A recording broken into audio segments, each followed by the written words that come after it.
Hello, my name is Professor Sylvester Henderson. I am the CEO of Professor for Life Incorporated. At Professor for Life Incorporated, which is an international podcast, I interview well-known academics and professionals. And today I'm so honored to be able to interview a young man by the name of Professor Marvin Jackson, who is a professor of history and a football coach at Modesto Junior College. Welcome, Professor Jackson. Thank you for having me. Thank you. All right. Professor Jackson, could you introduce yourself to our digital media academic world? Please describe your work and obligations as a full-time professor of history at Modesto Junior College and a football coach. Tell us where you went to school, all those things, and tell us what you do at the college. Okay, so yeah, as stated, I'm Marvin Jackson. I was born and raised in Stockton, California, and out of high school, I was blessed to receive a scholarship to go play ball at the University of Montana.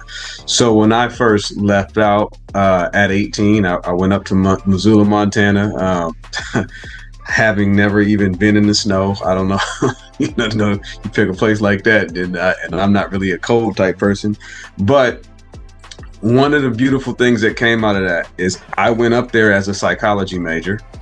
And when I came back, well, I should say while I was there, I took a history instructor and he was absolutely dynamite. And I'll never forget, I think we was about like maybe 2 weeks into the semester. And I said, this is what I want to do for the rest of my life. I want to do this. And so, I ended up finishing my bachelor's down here at Stanislaus State, and then I started coaching Division I ball at Northern Arizona University. I had got out the same coach that recruited me as a D coordinator to Montana had become the head coach at Northern Arizona, and so I had an opportunity to go out and coach a little D1 ball. But I quickly recognized that if you really value family, if you stay in the coaching circuit at the Division I level, you will be moving every 3 to 5 years, which is very unfair to your family. And so if it was just about, I asked myself, well, why do you coach? Well, of course I love the game. But the only reason why most of these coaches coach, at least at this level, is because they love the kids and love being a bridge for these student athletes to move on to the college level and not just play, but get the degree. Because that's what they're going to feed their family with, right? And so I said, if that's the case, then you can do that anywhere that doesn't require you to move every 3 to 5 years. And so that's why I came back. And I finished my master's, and I just was coaching and teaching, and it was a heck of a grind. And I just as I got experience both in the classroom and on the field, one always assisted the other. And what I mean by that is, I started off coaching, but it was the coaching connections that was able to get me adjunct classes that started at Delta College. And then from there, you just meet people, you network. I started going to the men conferences, met a whole bunch of people. And then all of a sudden, I'm adjuncting at Los Medanos College. And then all of a sudden, I'm adjuncting at Merced College. And so I'm running, at this time, but I'm running, and this is what allowed me to kind of walk into the industry and just kind of, find my footing. Now, it was a 13-year grind of adjunct, hustling up and down the freeway, just being positive and being optimistic that this was in the plans. And I ended up getting this full-time position here at Modesto Junior College, which I'm really grateful for several people, but Rusty Stivers, the head football coach here, is one that forever indebted to, because I was coaching at Central Catholic High School and he came onto the practice field and he knew who I was as a coach. And he said, "Man, what are you doing here?" He thought I was still coaching college ball. And I just told him, "Yeah, man, I'm coaching here. I got my kids, my family live here." And he said, well, you want to come coach with me? And I said, well, only if you can give me classes. Right? So he walks me in the back door, and 2 weeks later I got classes. And that work ended up leading to me being full-time here. And so, I'm forever grateful for all the opportunities, and I just remain, optimistic. And I just, it was God's plan. It was God's speed. I can't take really any credit for anything other than I just kept walking the way I was supposed to walk, and I stayed positive throughout the whole process. Wow. Professor Jackson, where did you finish your master's degree from? Oh, so yes. So when I was at Northern Arizona, I did the first year of my, because it's called a GA, graduate assistant. And what that means is they basically allow you to coach, but they pay for your master's. So it was kind of like an internship, essentially. But what I would get out of the back end was a master's. So I completed the first year, but once I made the decision that I did not want to move every 3 to 5 years, I came back and I just finished my master's at Stanislaus State. So I got all my ducks in a row, if you will, and everything lined up. And so I ended up getting my master's and finishing my master's at Stanislaus State. And the beauty of that is because we were local, they were doing a good job of connecting us with instructors at the JC level locally and at other 4-year institutions. And so it was a great opportunity to come home, be local, and then get plugged into a local community college, which now I'm a full-timer at. Wow. When I met you some years ago, one of the things that I was in awe about you is that you have such a wonderful, friendly personality. I've never heard you complain. Even when you were working at 6, 7 colleges? Four. I was commuting to all 4 of them too. You were commuting and you were teaching 9, 10 classes at one time? Yes. You stayed real positive and all your students just loved you. I loved your personality from the time I met you and said, I knew at some point you would land a full-time job. Please describe your work as a full-time professor of history. It's so unique because you teach African American history and American history, right? Mm-hmm. I think that's so wonderful. So my course load, generally speaking, I teach U.S. history, both sections. They basically break that down into 2 sections: colonial, we'll just say colonial era, up into Reconstruction, and then Reconstruction until today. And then they do the same breakdown for African American history. And in addition to that, I teach Chicano studies. So those are my teaching preps. But man, I'll tell you, when you don't have the full-time job, you just think it was about the classroom. But when you get it, it's way bigger than the classroom. It's it's the committees that you serve on. It's what are you really doing within the department to enhance the department, and so that meant being a part of a lot of things, and that was something that I had to adjust to. So one of the things that I want to pub here is we have a thing called democracy in the public space, and so what we have done is we put together it's a committee of pretty much historians and political scientists, and we essentially every semester we put on roughly 3 to 5 speaking discussions in which we have the students come in, and we always hit hot ticket items. So last semester, everything was about birthright citizenship because of the Trump administration coming in and attacking the 14th Amendment. This semester, it was about redrawing voting lines and a response of California to what was going on in Texas.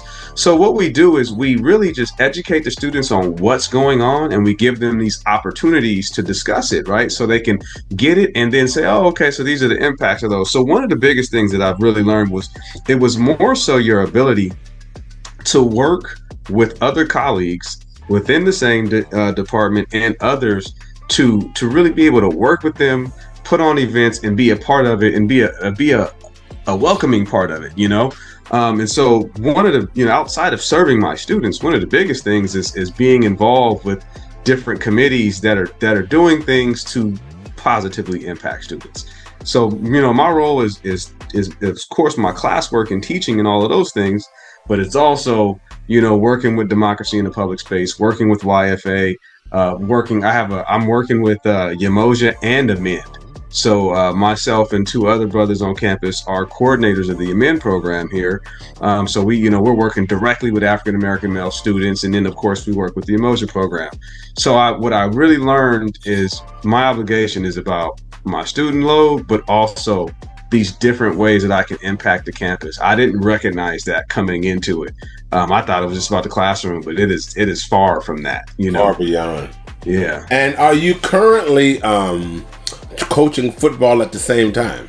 Yes, I am. Falls are very difficult for me because, naturally football runs in the fall season. It's very busy. I have 2 children. I have a 10 and a 9-year-old as well, and they play competitive sports, and they're really smart kids. They're involved with all their academics, and so the fall is tough. But I got the youth. I can run. I'm gonna run while I can. That's wonderful. Yeah. What a positive personality you exude. What inspired you to pursue both football coaching and teaching in history, and how do those 2 worlds intersect in your life? So the coaching aspect was always in me. I just always I understood that football was football was a bridge. It's a bridge to life. And it's all about how you use the bridge, right? And so I always saw football, never, I don't even think about the NFL. That kind of stuff don't even come in my mind. I recognize that if I can get a student athlete to get a scholarship and then get a degree, they will then use that degree and those connections made along the way, and it's going to benefit them. It's going to end up setting up their life. And so I always saw coaching as a tool to get student athletes to the other side. I love the game, but it's more about that, the connections that I make with my student athletes. Teaching, it kind of went hand in hand. I feel like I'm doing what I would be doing on the field is what I'm doing on the class. It's just a completely different format. So as I mentioned, I walked into it was a Middle Eastern history class, and my professor was dynamite, and I just knew, I was like, I can do this. This is it. This is what I want to do. And I understood that in doing this, it opened doors. It opened doors for students. For example, I always poll my students at the beginning of every semester. How many of you have had an African-American male instructor in any capacity from your K through 12, however long you've been in school? Man, about 85 to 90% of them never have. Which means I am the first for most of these. And so a lot of these young African-American males see me in this position, and I ain't talking about on the field, I'm talking about in the classroom, and they say, wow, okay, this is achievable. This is something I can do. I mean, it's not ironic that I'm the only African-American professor in my particular division. That doesn't surprise me, right? But I also wanted to do this because I recognized that it was opportunity for these young males to see themselves in this position and see that if I can get there, that they can get there. And so I wanted to always be able to bridge those gaps. And so how do they intersect? Really, student athletes and then students. The key word is student, right? So the bottom line is you have to have the ability to connect with these students, to inspire these students, whether they are student athletes or just students in regular, right? Just a regular typical college student. You have to be able to inspire them and allow them to see the overarching theme and that I am the bridge to the next step. And if we can get you to the next step, if we can keep you retained, if we can keep you, we can matriculate you and retain you and get you to the next step. I just understand they don't know what we know yet. That on the other side of this, man, this is a great opportunity, and it will change your life because it changed mine. That is wonderful. How did your approach to motivating athletes differ from inspiring students in a history lecture? So, with athletes, here's where it differs. Athletes are on a clock. So when an athlete when they start playing ball, whatever they play at the JC, they have 2 years, 2 calendar years, basically 2 academic years in order to transfer. So they can't waste time. We can't drop classes. So you can be a little more pushy with the athlete because you recognize the window. Plus, my connection with the athlete is slightly different because we out there on the field in the heat, running around. I run around with them, and I'm, now I'm what, 24, 25 years coaching. So I got a little pedigree, and there's a story behind me, right? People know who I am. They can always go fact check it. And so I have a connection with my athletes. They're almost like little brothers, you know what I mean? Where I can be a little more rough with them. Now, on the other end, when I'm in the history class, the connection, you have to be a little more gentle. What I would say to one of my athletes, I can't say verbatim to one of my students in the classroom, but what I've learned in the classroom, it's all about connection. And so I create a class to make it feel like community. And it takes about a month. But once we get about a month in, my students really feel like this is a safe space to talk about anything. And also we're very trusting. And so once I make that connection, I'm able to now talk about real life issues and about why they're here and about the purpose and why you got to stay motivated, especially when we get to the halfway point of the semester. That's when they start dropping off. Why you got to stay motivated, why time is so important. I always tell them, listen, don't come here, not be working and then quit halfway because you didn't make no money. You done got an F or a withdrawal, didn't help yourself. You might as well go work. And when you're ready to really be a student, come do this because at least you have some money in your pocket. I can tell you, I got to be real with them. And so it's really about making those connections and helping them to understand, like, hey, listen, I won't be as hard as you as I'll be on my players, but this is direly important. Like, you can't waste this time. And so I've created a community space in the classroom, and I also have lectures literally built into my history stuff. Like, whenever I hit a topic that I can bridge in real life to them, I literally have all that built in. So there's usually about 5 lectures throughout the semester that allows me to continuously hit that point of why this is important, why you need to stay motivated, why you got to see it through. So I have a good time with that, and my students tend to appreciate it. Wow. It is so unique to see an African-American man who likes not just the students only, but like American history and African-American history. Because you generally find that most of the time, culturally speaking, people think in terms of African-American history being really the passion of an African-American. Mm-hmm. But I can tell that you are a person who have great interest in American history and African-American history. And that has to be very unique. Having asked that or stated that, do you ever draw on historical events or figures when coaching your team? And if so, how do your players respond? So there are moments, a sport like football is almost kind of like it's not a combat sport, but it's a very physical sport. So you can always draw correlations to different moments in U.S. history or different people. And there's a ton of very distinguished athletes who were not just athletes. I mean, I'm talking about these people were great American citizens who definitely benefited the country as a whole. So you can always draw those correlations. Those happen from time to time. But one thing I want to touch on that you mentioned is just the acumen for U.S. history as a whole. I've always said this: we wouldn't need African American history if U.S. history was just taught correctly, because African American history is U.S. history. There really is no distinguishment, but because it's not taught in that manner, we have to now have this class to make sure that we're emphasizing. And so, one of the things that I love about U.S. history is you get to tell not just Black folks' story, you get to tell everybody's story. And if you're doing this the right way, you are telling everybody's story. So everyone should feel, when they come into my U.S. history class, like their voice is heard. And what I mean by that is that their story is told, and so that's really important in general, so you can always draw correlations and make connections with the athletes, and you can always make correlations with my actual student base. And it's really cool because, you got some, like one semester we was talking about the Tuskegee Airmen.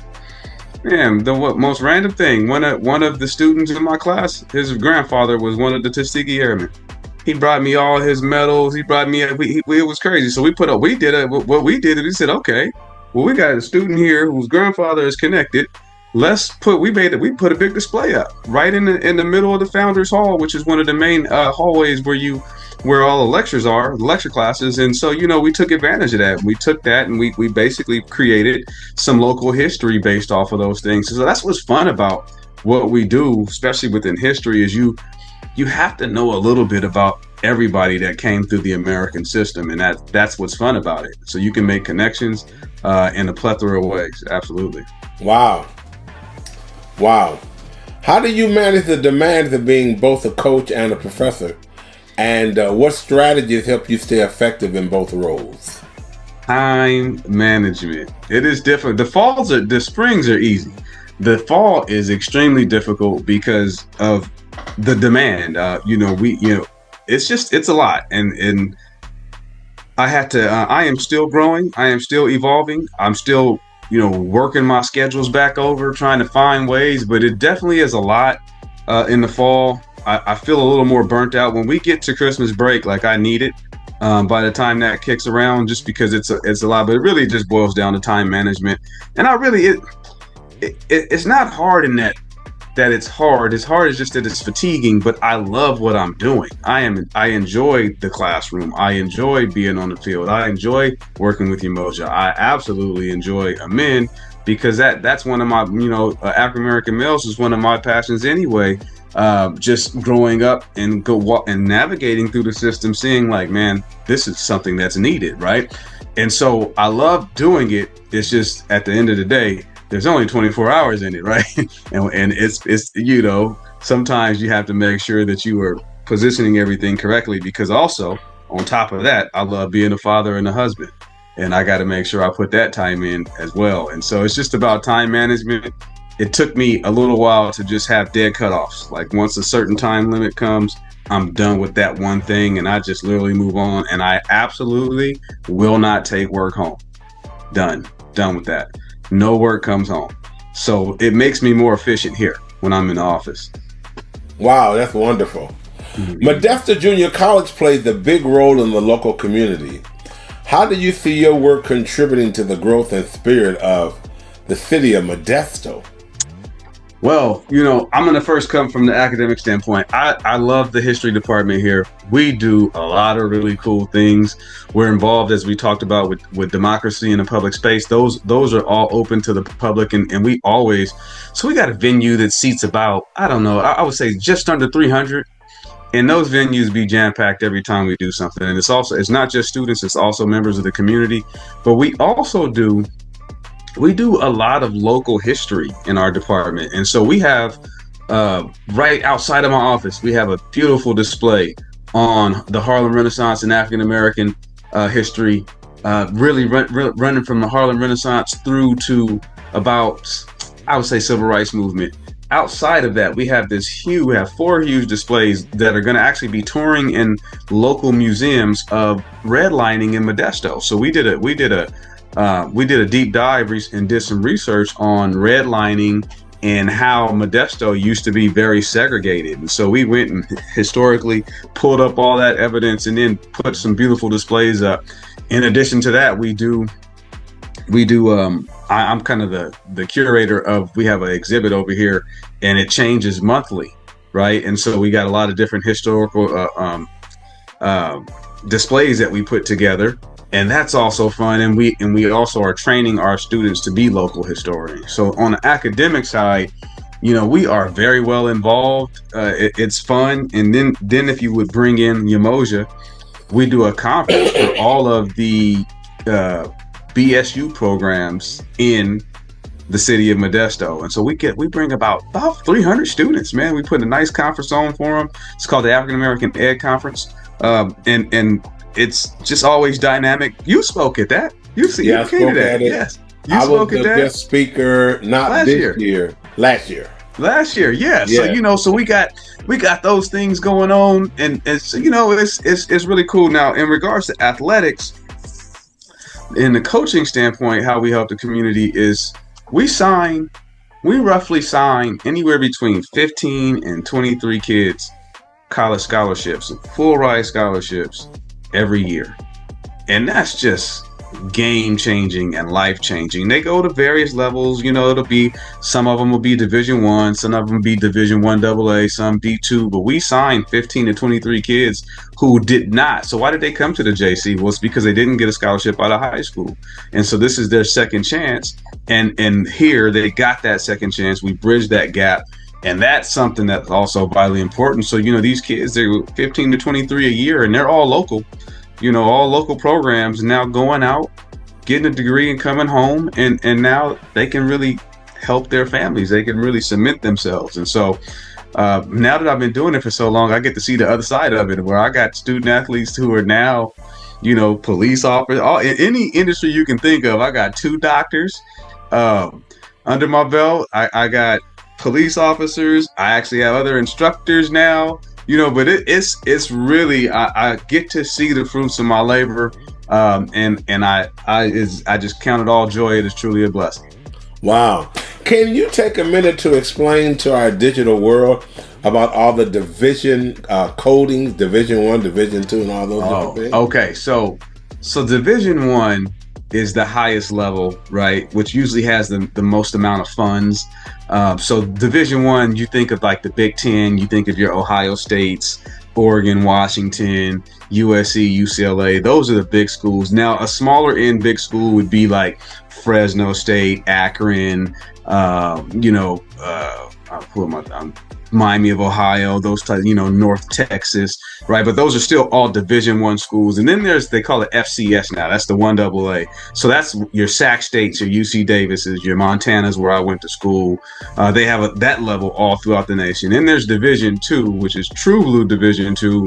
And just to name a few would be like a Hastings College, Central Washington. All the Division 2s that used to be in California no longer exist, and they also offer, so Division 2, Division 1 AA and 1, they all offer scholarships. Some break them up, but some of them do full. Most of them do full. And then Division 3 is great, but it doesn't offer scholarships. You get more academic scholarships at Division 3. So most of our kids go between Division 2 and Division 1 because that's where the money's at. And Division 3 would be what school? Oh, so like, oh my goodness, them small Azusa Pacific, small schools like that in University. I'm trying to think of the ones that I know of in LA. Whittier. It's a school in Whittier. I can't remember the name. Whittier College, Occidental or something like that. Okay. Those are like Division 3 schools, smaller schools, but they have programs. The problem is they just can't offer money, and so we never send our kids anywhere that they can't get money. Our whole thing is we want it paid for. So if they get a Division 1, that means their final 2 years of college is also paid for. Yes. That's wonderful. Yes. So it's kind of like the scholarships that they receive, but their commitment is they have to be good in athletics and in football. So really, because you gotta have the academics to even get there. So without the academics, you can't go anyway. So they got to be good students. And then, of course, they're recruiting them to play. So they got to be good athletes. And when they sign that contract, they actually, some schools are trying to change this now. But when they sign the contract, that even if they don't play, schools got to get them to that degree.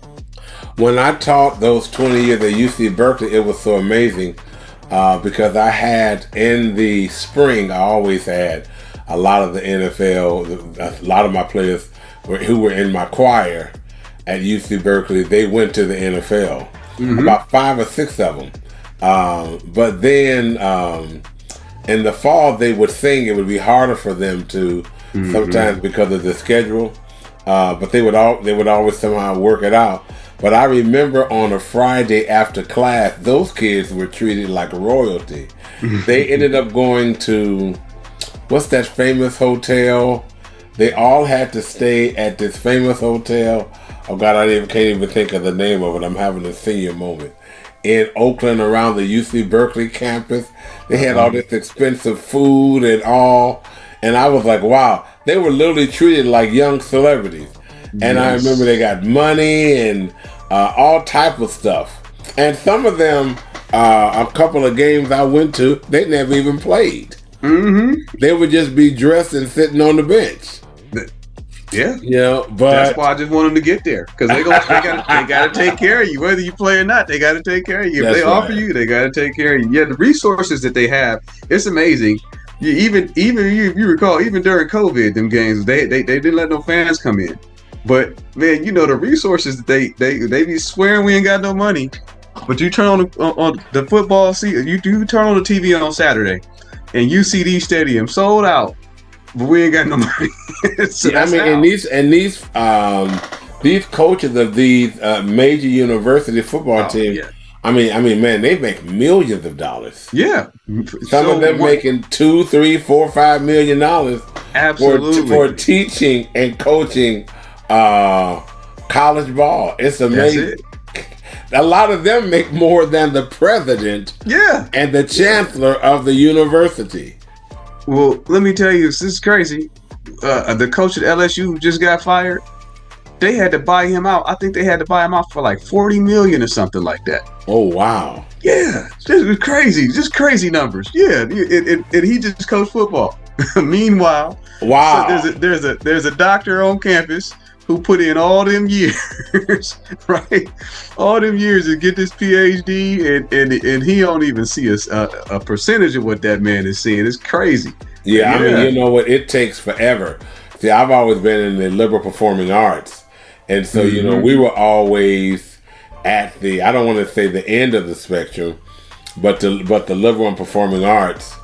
We were always. I mean, you have to work 40 years to try to get to 150,000. I mean, you really worked your butt off. But a lot of these coaches, I mean, I'm not mad at them because I had a great career and love what I did all the years I was a professor. But it just is amazing to me how the world is so hyped about paying all this enormous money to the sport of football. Yeah. Oh, it's the moneymaker right now. It's just part of the history. But in any regard, Professor Jackson, can you share a standout moment from your coaching career that taught you something profound about leadership or perseverance? So there's many, but I'm always drawn. These athletes go through a lot. These athletes, especially at this level, man, they really trying to balance life. A lot of these, they be going through some things, and I can recall a year I was coaching, and we had one of our players, he was killed, he got shot, and he was murdered, and it was so hard on us as the coaches as well as the players. We still got to go play these games, but what I love about athletics is it allows you to pull in like a family, man, and our ability to lock into each other and to support each other and to move on. And that's what I say, any sport is all about perseverance anyway, because you're going to lose more than you win in most sports, right? And so you're going to have to learn how to something that I'm addressing with my kids. My kids think they're supposed to win everything. That's why you playing sports, because I want you to learn how to lose and get over that and move on and learn from it. And so, I just recall those times. Then I had there's a couple just key players that I've coached that are I call them lifers. I'll never forget them. Your Moses Harris. I'll never forget that. You talk about an outstanding young man who had to go through it, and he was just sharp. And you see some of the things that these players go through, and they come out on the other side, and you just can't help but be proud of them, man. And I'm just really always happy that I was able to be a part of the process, and then you think back, and sometimes you wonder, did I screw it up, because when you're young, you're still trying to figure, you're still learning and evolving. But I think more than anything, it's just the ability to be in the process with these student athletes, and they need you at that time, and then they evolve and they move on. But I think it's more so that when I think about coaching, and really it's the same with teaching. I got a handful of students, man, just with tremendous stories, and they come in, and when they draw into you, And when you allow yourself to be vulnerable and receptive, there are students that they need us, man. They really do need us. And even I've noticed post-COVID, they need us more than ever now, because a lot of the students, they don't even really know how to. The world has changed because of this digital stuff, and a lot of people don't even know how to communicate anymore. I make them do group presentations just to make them talk. You got to learn how to work together, and then you got to know how to talk. And so a lot of it is very profound. But I've just had moments, and it's more so. It's not like moments, but it's the people that I've linked to, just both coaching and teaching, that have just really, to see their lives change. Like Moses, like I always bring him up now. He's married, got kids coming, and got his big time businessman. And you just like, man, I'm so proud. It's like, I would imagine it's like what my dad and mom and grandma say when they think of me. You know what I mean? To see me come up through all of this, and now I'm doing the things that I'm doing, and I know they can't help but smile. And so I feel the same way about those student athletes that I've coached, and some particular students that I had the ability to teach and make that, as funny as, we think we're making a profound impact on them. They make more impact on us than we do on them. They just Absolutely. Don't know it, and so, yeah, it's a beauty. It is truly a beautiful thing. As a history professor, what should your students carry with them long after they leave your program or classroom? My biggest thing is I want them to have the ability to connect the dots, to always think, who can benefit from this? Why would they be pushing this narrative?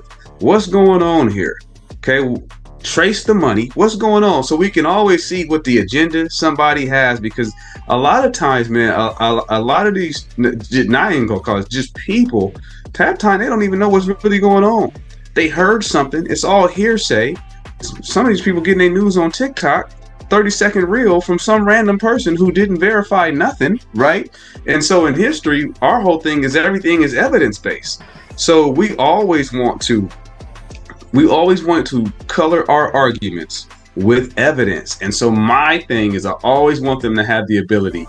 Don't just go speaking off emotion. Let's color our arguments with evidence. Where is the evidence for what you're talking about?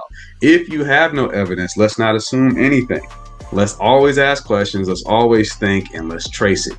And so I always want them to make connections, because a lot of times, like when I teach the middle passage, man, I mean, I'm not even talking about, even African-American students don't know. Like it is amazing to me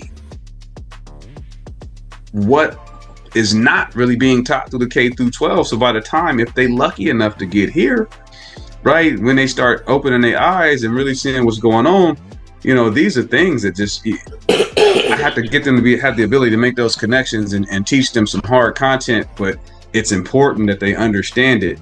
So then they can begin to piece the world together. I always tell my students it takes 50 to 100 years for anything to play out. So whatever the Carter administration did took 50 to 100 years for all that to play out.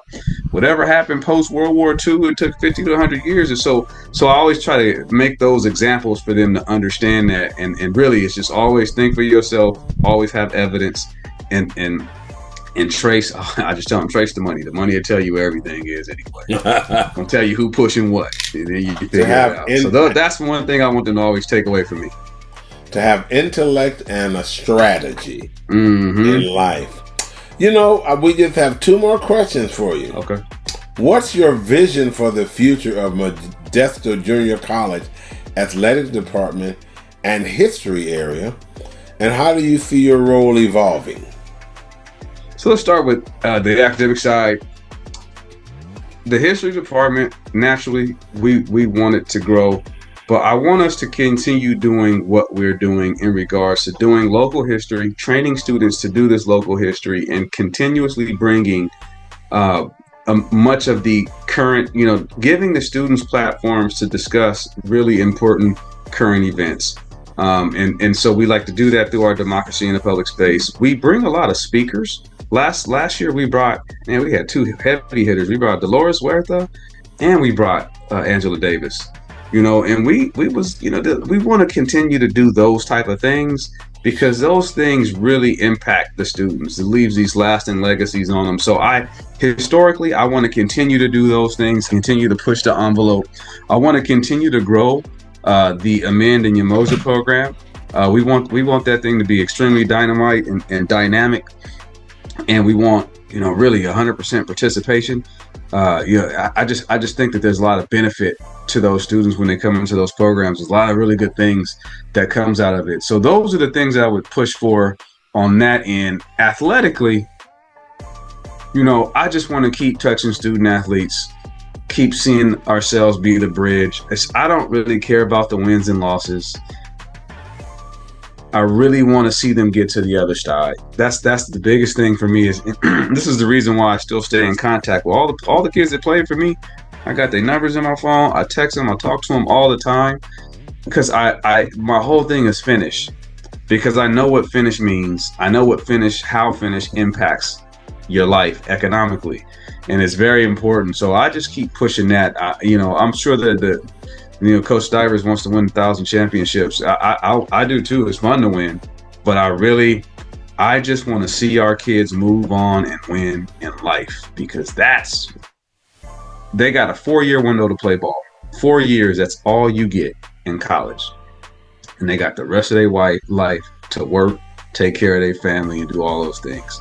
So my sole focus is on finish, get the degree, because this sets up the next phase. And even if you might, half of them end up working in a whole nother industry, but what got them there, you got to have the degree to walk in the door and the connections you made. So I preach that over and over again to my student athletes, because that's all I care about, because that's what changed my life. That's why I'm sitting where I'm sitting. As a professor in the history area, before we come to our last question, I'm going to kind of integrate them together. This is something I'm throwing out. It may be controversial. It may not be controversial. Do you find that you bring speakers who are both from the Republican side as well as the Democratic side, or bipartisan? Because in California, one of the things that I've recognized is that in California, people assume that everybody are Democrats. Mm-hmm. And so they make an assumption. I noticed that in all the institutions of higher learning in California, but there's a very small, I would say 30 to 40% majority who doesn't say anything because they're Republicans. Mm-hmm. And so I'm wondering, how does Modesto Junior College, and the reason I ask that is because when I worked on the state academic senate, and I also worked as academic senate president for my entire district, I recall us having to vote on something. And there was a little older Caucasian man that said to me, he said, "Henderson, I really like you." And I said, "Well, I appreciate that." He said, "But I want to tell you the reason why." He said, "Because you never make an assumption that everybody is Democratic." I said, "No, I don't. I don't make an assumption that just because I have a belief in something, that's the belief of everyone." And so I'm wondering, does your class ever have a debate between the students? Because all of us can change our mindsets. 1 minute, some people are independent, and they go back and forth. They vote Republican 1 minute, they vote Democratic the next. And some people, it's really not about the party, it's just about what they believe at that time in their life. Mm-hmm. And so I'm just wondering, do you ever deal with such a topic or such a challenging conversation, especially in today's time as a college history professor? All the time. So let's start with the classroom. The classroom is a very safe space that has been established from the moment they walk in, that we can talk about whatever, and we can always agree to disagree. So I'm in the Valley. The Valley it's most people don't know, most of the Republicans live right here in this Valley. That's yeah. Right. So when speaking to Prop 50 won in this county, but it was like 50.3 to 49.7. Like, it was very, very close. It was hotly contested here, where everywhere else it passed like, no, by 5 or 6%, right? But in here, out in Stanislaus County, yeah, we are the home to many of the Republicans. We're very ag-centered, and so all the time, man, there's always really good debates, and that's actually what I want. I want them to debate. I want them to speak their perspectives. My whole thing is, let me teach you how to do it at a college format. It's okay to disagree. It's all good, but this is how we do it. And so sometimes I have to reel a student back in because maybe he or she went too far. When I say he or she went too far, I mean he or she went on the attack. Attacking and stating your case is two different things. And so I applaud students, and I go out of my way to say, this is the way that you two handled this. This is how it should be. It's okay that you guys didn't agree, but the way you handled it is what we're looking for. I'm not looking for people to attack and point fingers. I want you to state your case and use evidence, right? And not get angry, and then your anger takes you away from hearing what this person said. Now you just being, now you're just going off essentially. So, yeah, we do that all the time. In regards to our democracy in the public space events, one of the things that we do a beautiful job of is we bring both sides. So definitely, like next semester when we're in an election side, I think it'll be some midterm elections next October, we will have people that represent both the Republican and the Democratic Party, and they'll come. And sometimes we even had a debate. We had a Republican and Democratic candidate debate each other right here on campus. So our job, one of the things that we see as democracy in a public space is the key is it's democracies. We want to carry out democracy. And one of the things that was interesting, this last one we had, there was a student who said she feels like her voice is not being heard because when she votes no on 50, that she knows it's going to lose anyway. And what we were explaining to her is like, we really appreciate that you said that, but what we want you to understand is that this is democracy, and what that means is you do have the right to get out there and campaign and see if you can get as many people to vote with the same passion that you have for voting. And so even if you do that and you win, we shake your hand and say you won. And if you do that and you lose, the good thing is you had your actual voice was still heard. You got to put your vote in, and this is what democracy is. Sometimes you vote and win, and sometimes you vote and lose. And that's what makes it a democratic process. And so we were really explaining, it was interesting that you bring it up. We had to lay that out. And so, and it's funny that, like I said, it barely passed in Stanislaus County. But the point is, that's what we are looking for in democracy in the public spaces. We want to bring both voices and show people how to civically engage each other, but it not have to end up in some kind of, shouting match and where no one's winning because no one's hearing anybody else's point of view. So yeah, we definitely have to cover both sides, or else we wouldn't be doing our due diligence. And so yeah, it's fun, and we have a lot of discussions in class about all of these topics, and I'm not one to shy away from it. I actually think controversy makes all the classes better, because that's how you get people that you really get some heartstrings pulled and people start really talking. They will be a part of the process. So I love the controversy. It doesn't scare me. Some of my colleagues don't like it at all, but I love it because hey man, you grew up African American in America, and controversy was always a center part of your life. So right. You learn how to embrace that. Like, okay, so what we doing? Hey, let's go. Y'all want to talk about it? Let's talk about it. So yeah, we have fun with it. I do, at least. You know what? My final question is: would you like to share? Do you have any final thoughts or ideas you would like to communicate to our digital world? You have been just a wonderful person to interview. I just admire you so much and always have. What a positive human being you are. I mean, I interview people from all over the world, and I meet a lot of people, and I like all the people that I interview. But everyone doesn't make the same impact on me. As content creator and as a podcast interviewer, my job is just primarily listen. But it is really enthralling to listen to you because you have such a bipartisan way of speaking. And I like that. I moved to Stanislaus County when I sold my house in Alameda County because I am more conservative in many of my ideas and thinking and thoughts. And I really love Stanislaus County. I have a good friend. Every morning we talk. And she says, Professor Anderson, you absolutely love Stanislaus County. I do. I've always been attracted to the more country, conservative way of thinking. That's just how I think. I mean, I adopt the value of everyone having their own opinion. But when you were talking about the ability to debate, it just touched my heart because I wish that the world could be as effective as your instructions for your students are. So having said that, are there any ideas you would like to communicate before we close our interview?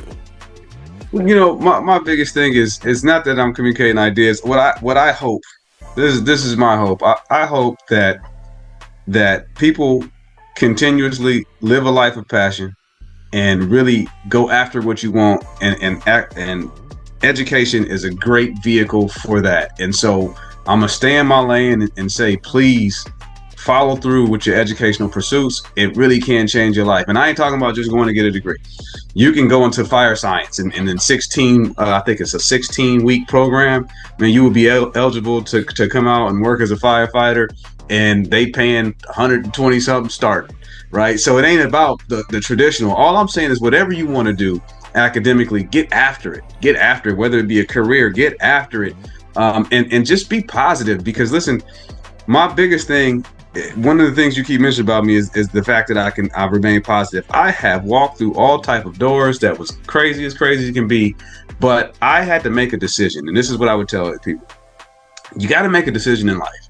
My decision was, no matter what came my way, I was going to stay positive and I was going to keep putting my head down and working, no matter what.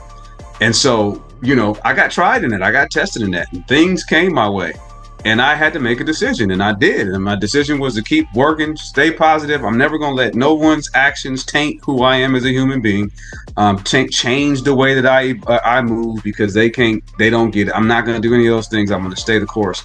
And so my message would be to everyone, stay the course, stay positive, man, and just be good to people. It always works out when you do that. As what's the old saying? You can catch more flies with honey than you do with vinegar, right? I'm just saying, if you just stay positive and it always somehow, some way, it will work out, man, in God's timing. And so that would be, for me, that's the biggest thing. I want my students to stay the course. I want my student athletes to get over to the other side. And I wish the world would stop acting crazy and respect people's differences, man, and just do right. Just do right by each other, and it works. But if you can't do right by nobody, just be positive. That's right. Yourself, and it works better. So yeah, that's me, man, and that'll be what I'll go down swinging with that same thought process. Well, as the CEO of this podcast that has reached an international status, I want to thank you for taking the time out of your busy schedule from your lovely wife and 2 children and your many obligations that you have, and allow me to speak with you. I look forward to continuing our relationship of engagement. And one of these days, you never know, I may end up in your history class as a retired professor right now. You know what? I'm doing all type of stuff. You never know. I may come and sign up for one of your classes myself, just for fun. But once again, thank you so much, Professor Jackson, for taking the time. And I wish nothing but God's blessings upon you and your lovely family. Absolutely. Same to you. Happy holidays. We coming into the holiday season. So all right. God bless you. Enjoy. All right. All right. See you later. Bye-bye now.